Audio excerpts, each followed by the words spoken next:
Low ನಿಂತ್ಕೊಳ್ಳೋ. Yeah, tell me. ಎಲ್ಲೂ ಹೋಗ್ತಿದ್ಯಾ? ಹೊಸೂರ್. ಏಕೆ? June 3rd, 11:30. Full celebration. Firecrackers, man. Super ಮಚ್ಚ, ನಾನು ಬರ್ತೀನಿ. ಪಟಾಕಿಗೆ ಜಾಗ ಇಲ್ಲ, ನಿನ್ನೆ ನಾನು ತೊಡೆ ಮೇಲೆ ಕೂರ್ಸ್ಕೊಳ್ಳ ಹೋಗ. ಸರಿ ನೀನ್ ಹೋಗ್ಬಿಟ್ ಬಾ, ನಾನು ಹೋಗ್ಬಿಟ್ಟು ಎಲ್ಲ ಪ್ಲೇಯರ್ಸ್ ಕಟ್ಔಟ್ ಹಾಕ್ಸ್ಬಿಟ್ಟು ಹೂವಿನ ಹಾರ, ಹಾಲಿನ ಪ್ಯಾಕೆಟ್ ಎಲ್ಲ ತಂದ್ಬಿಡ್ತೀನಿ. ಏಯ್ super Kohli ABD cut 2 feet extra. Okay, ನಂಗೆ ನಿಖಿಲ್ಗೆ, ಜೀವನ್ಗೆ, ಮನುಷ್ಯಗೆ. ಏನ್ ಇಷ್ಟೊಂದು ಖರ್ಚು ಎತ್ಕೊಂಡ್ ಬರ್ತಾ ಇದೆಯಾ?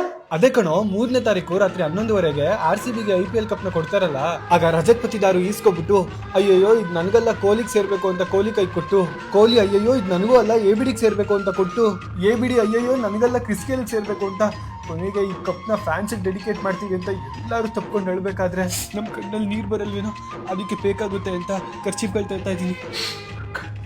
Correct super. 3ನೇ ತಾರೀಕು ರಾತ್ರಿ 11:00 ಅಂದಾನ ಮಾಡಿಸ್ಬಿಡೋಣ. ನಿಮ್ ದೊಡ್ಡಪ್ಪನ 4ನೇ ಹೆಂಡತಿ ಮಗ ಚೆನ್ನಾಗಿ ಅಡಿಗೆ ಮಾಡ್ತಾನೆ ಅಂದಲ್ಲ, ಅವ್ನಿಗೆ ಹೊಸ್ಬಿಡ್ರಿ. ಏನಮ್ಮ ಗಾಡಿ ಎಲ್ಲ ಫುಲ್ ತೊಳಿತಾ ಇದೆಯಾ?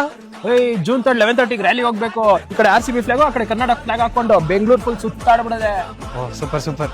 ಇಷ್ಟೆಲ್ಲ ಮಾಡ್ತಾ ಇದೀವಿ, RCB ಸೋತ್ಬಿಟ್ರೆ ನನ್ನ ಮಗನೇ, ಕಿತ್ತೋದ್ ನನ್ನ ಮಗನೇ, ಬೋಳಿ ನನ್ನ ಮಗನೇ, ಬಡವ ನನ್ನ ಮಗನೇ, ಹಲ್ಕ ನನ್ನ ಮಗನೇ, ನಿನ್ ಕಾಲು ಬಿದ್ದೋಗ, ನಿನ್ ಕೈ ತೇದೋಗ, ನಿನ್ ನಾಲ್ಗೆ ನಿಂತೋಗ, ನಿನ್ ಬಾಯಿ ಗುಳ ಬಿಡ, ನಿನ್ ಕರಿ ನಾಟ್ ಕಡಿಯ, ನಿನ್ ಮುಖಕ್ಕಷ್ಟು ಬಂಕಿ ಹಾಕ 6 ತಿಂಗಳು ಕೊಡ್ತಾನೆ ಆಡ್ತಿದ್ದೀನಲ್ಲ.